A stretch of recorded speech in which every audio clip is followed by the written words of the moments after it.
पुढची बातमी आहे पुण्यातून। पुण्यात ललित कला केंद्र विद्यार्थ्यांच्या समर्थनार्थ आंदोलन करण्यात आलेले आहे। झुंडशाही चालणार नाही अशा आशयाची फलकबाजी यावेळी करण्यात आली।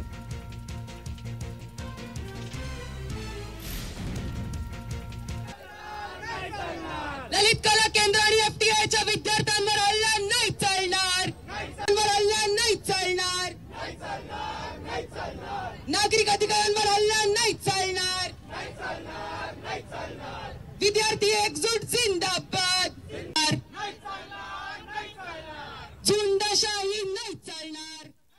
परंपरा भारतीय याच्यामध्ये आहे, त्यामुळे जे प्रॅक्टिस चालू होती त्याच्यामध्ये या प्रकारचा जो सीन होता तो केला जात होता। त्यामुळे तिथे येऊन जरी तुम्हाला समजा तुमच्या भावना दुखावल्या आहेत, तुम्हाला तो अधिकार कोणी दिला की त्या विद्यार्थ्यांना मारहाण करण्याचा?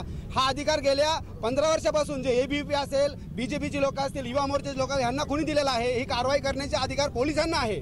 जर अधिकार पोलिसांना आहे तर तुम्ही अधिकृतरित्या पोलिसांकडे जावा ना। विद्यार्थ्यांना मारहाण करण्याचा अधिकार कोणी दिलेला आहे? हे जे काही उघड गुंडशाही चालू आहे या सरकारची, त्या गुंडशाहीच्या विरोधात आम्ही इथे रस्त्यावर उतरलेलो आहे।